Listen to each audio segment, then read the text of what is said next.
휠체어에 앉아있는 한 여성과 그녀의 가족들이 식사 후 한가로운 오후를 보내고 있습니다.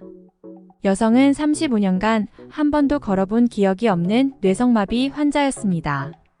이 여성에게 정말 놀라운 일이 일어났다고 하는데요. 그 이야기에 대해 한번 들어볼까요? 해당 사연은 미국인 그레이스가 제보해준 이야기와 SNS 내용을 바탕으로 재구성된 스토리입니다. 안녕하세요. 저는 캘리포니아에 사는 그레이스라고 해요. 저는 최근에 제 인생에 다시는 없을 최고의 선물을 받았습니다.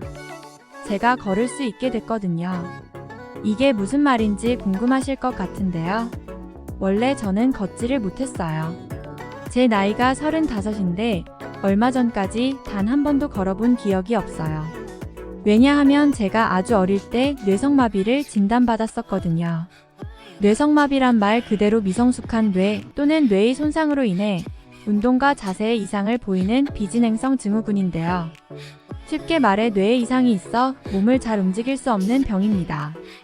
개인마다 양상이 다양한데 저는 하지마비여서 걸을 수가 없었어요.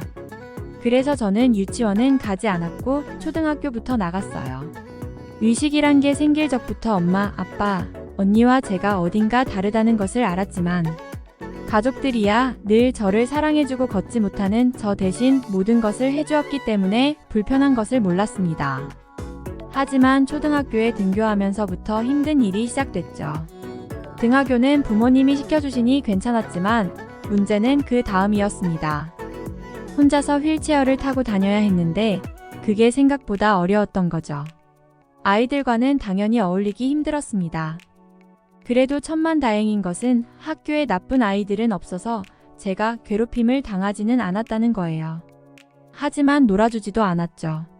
아무래도 그 나이대 아이들은 뛰어노는 것을 좋아하는데 저처럼 움직일 수 없는 아이랑은 놀기 싫었을 테니까요. 그나마 저와 대화해주고 챙겨주는 친구가 있었기에 버틸 수 있었습니다. 그녀의 이름은 캐서린. 저는 캐서린과 쭉 학창시절을 보냈어요. 그런데 캐서린에게 남자친구가 생기면서부터 소원해졌죠. 캐서린은 저를 계속 잘 챙겨줬지만 예전만큼은 아니었습니다. 많이 서운했지만 저는 덤덤하게 그 사실을 받아들였고 캐서린의 사랑을 응원해 주었습니다. 남자친구랑 사귀다가 싸우면 저한테 남자친구 흉을 보고 화해하면 곧장 남자친구에게 달려가고 저와 캐서린의 대화 소재는 언제나 캐서린의 남자친구였어요. 그러던 어느 날이었어요. 캐서린과 오랜만에 점심을 같이 먹기로 해서 약속 장소로 나갔는데 그녀가 먼저 나와 있더라고요. 캐서린에게 천천히 다가가고 있었는데 통화하는 소리가 들렸습니다. 휠체어 타고 다녀서 맨날 늦는 것 같다니까 정말 나 같은 친구가 어딨을까. 걷지도 못하는 애랑 어울려주는 천사는 어디에도 없을걸. 그 말을 들은 저는 잠시 멍하니 있다가 바퀴를 돌려 밖으로 나갔습니다. 휠체어 바퀴 돌리는 소리를 들은 그녀도 고개 돌려 저를 보더군요. 저를 따라오며 오해라고 수습하던 캐서린에게 저는 아무런 대꾸도 하지 않았습니다. 그리고 집으로 돌아와서는 펑펑 울었죠. 정말 자괴감이 밀려왔습니다. 그럼에도 제가 금세 마음을 추스를 수 있었던 건 모두 가족들 덕분이에요. 가족들도 저 때문에 많이 힘들었을 텐데 그런 내색 전혀 하지 않고 항상 좋은 이야기만 해주었어요. 저는 정말 소중한 사람이라고요. 그런 저는 가족의 보살핌을 받으며 대학교에 진학할 수 있었어요. 불편한 건 여전했지만 성인으로서 만난 또래들은 좀 더 낫더군요. 별일 없이 조용히 학교를 다녔고 몇 년 후 당당히 졸업도 했습니다. 2년 정도 쉬다가 취직도 했어요. 제가 다리는 불편하지만 스스로 뭐든 해낼 수 있는 사람처럼 느껴졌습니다. 그럼에도 박탈감이 드는 건 어쩔 수 없었나 봐요. 저에게는 친구도 애인도 없고 오직 가족뿐인 점이 서글펐습니다. 괜찮다가도 문득문득 떠오르는 슬픈 감정이 저를 아프게 했죠. 그런 감정에 매몰되어 있기 싫어서 돌파구를 찾아야 했는데요. 뭔가 몰두할 것이 있으면 좋겠다고 생각하던 찰나 우연히 한국 드라마를 보게 되었어요. 시그널이라는 드라마였는데 너무 재밌어서 시간 가는 줄도 모르고 봤네요. 밤을 새워가며 봤어요. 며칠 걸리지 않아서 그 드라마를 다 봤더니 다른 한국 드라마도 보고 싶어지더군요. 그래서 하나씩 찾아보게 됐고 저는 한국이라는 나라에 큰 관심을 가지게 됐습니다. 한국 드라마, 영화 등이 제 인생의 가장 큰 낙이 되었죠. 한국에 관심이 많아진 저는 한인타운에 같이 놀러 가고 싶다고 언니를 불렀어요. 마침 제가 사는 캘리포니아에는 한인타운이 있었으니 가지 않을 이유가 없었죠. 그렇게 방문한 한인타운은 한국 영화, 드라마에서 보는 모습과는 살짝 다른 느낌이 들었지만 직접 두 눈으로 보는 한글 간판이 너무 신기했어요. 언니랑 신나서 사진도 찍고 맛있는 음식도 먹고 마트에 가서 한국 과자, 라면들을 왕창 사서 돌아왔답니다. 처음에는 언니와 같이 다녔는데 언니가 회사 일로 바빠지면서 저는 혼자 한인타운에 놀러 다녔어요. 보호자 없이 휠체어를 혼자 타고 다니는 게 힘들었지만 가끔 택시를 타고 한인타운에 갔어요. 제가 좋아하는 김밥을 먹기 위해 분식집으로 가고 있었는데 못 보던 간판이 보였습니다. 병원이었죠. 재활의학과였습니다. 새로 개원했던 것 같아요. 저는 어려서부터 쭉 재활의학과에 다니고 있었는데요. 마침 제가 한인타운을 자주 들락거리니 그곳으로 가보기로 했습니다. 엘리베이터를 타고 올라가 문 앞에 섰더니 간호사가 후다닥 뛰어와 문을 열어주었어요. 환자들이 꽤 있어서 저는 1시간 정도 기다렸던 것 같습니다. 기다림 끝에 간호사들의 도움을 받아 물리치료실로 들어갔어요. 물리치료사의 도움을 받고 있던 중 의사 선생님이 오셔서 제 상태를 살피셨어요. 그때 저는 제가 뇌성마비라 이렇게 평생 걷지 못했다고 설명을 했습니다.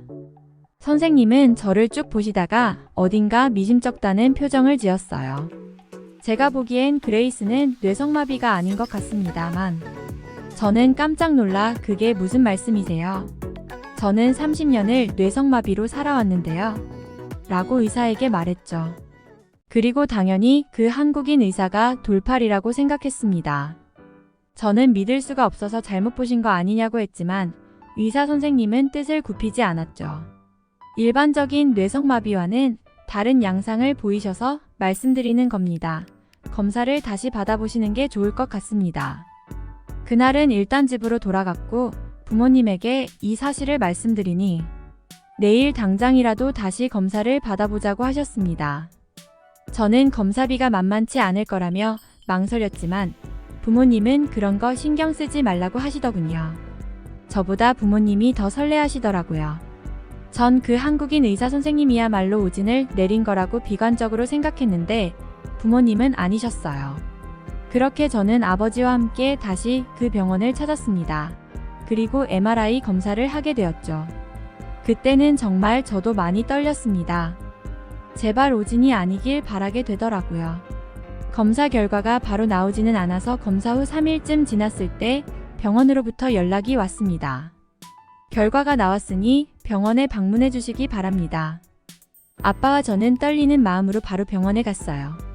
그리고 진찰실에서 설명을 들었는데 믿을 수 없었습니다. 제가 뇌성마비가 아니라는 거예요. 이런 사례가 한국에서도 몇 번 있었거든요. 그래서 뇌성마비가 아닌 근육긴장 이상증이 아닌가 싶었습니다. 그런데 맞았네요. 다행입니다. 치료를 하면 다시 걸을 수 있습니다. 유전성 진행형 근육긴장 이상의 다른 이름은 세가와 증후군이었습니다. 1976년에 일본인 의사가 발견해서 그의 이름인 세가와를 붙였다고 해요. 보통 10살 이전의 아동에게서 발견되는 질환인데 워낙 뇌성마비나 파킨슨병과 비슷해 제대로 진단하지 못하는 의사들이 많다고 설명해 주셨죠. 세가와 증후군은 도파민이 생성되지 않아 발생하는 질병이어서 도파민을 공급해주면 치료가 된다고 했습니다. 그러니까 도파민을 공급해주면 저도 걸을 수 있게 된다는 거죠. 정말 믿기 힘들었지만 저는 곧장 치료를 받기로 했습니다. 치료가 대단하지도 않았어요. 그냥 병원에서 주는 약만 먹으면 낫는 병이었죠. 더 희망적인 것은 제가 받은 약이 항암제처럼 부작용이 있는 것도 아니고 몸에 별 부담을 주지 않는 약이라는 것이었습니다. 저는 그 약을 먹고 불과 3일 만에 상태가 호전되었습니다. 하반신에 감각이 돌아오는 정도가 아니라 저 스스로 걸을 수 있게 된 거예요. 정말 눈물이 멈추지 않았습니다. 가족들 모두 얼싸안고 울었는데 나중에는 울면서 웃었습니다. 너무 기뻐서요. 저는 한국인 의사 선생님 덕분에 새로운 삶을 선물 받은 것입니다. 지난 세월 동안 걷지 못한 것이 억울하진 않냐고요? 물론 억울하긴 하지만 평생 이렇게 살 줄 알았는데 다시 걷게 된 것만 해도 너무 많이 감사드려요. 일반인처럼 걸어 다니게 된 저는 예전과 달리 동호회에 가입하면서 친구도 사귀면서 이전과는 완전히 다른 삶을 살고 있습니다. 아, 그리고 비밀이지만 결혼을 약속한 남자친구도 만나고 있답니다. 지금까지 걷지 못했던 그레이스가 한국인 의사를 만나 휠체어에서 벗어날 수 있게 된 사연을 소개해드렸는데요. 어떻게 보셨나요?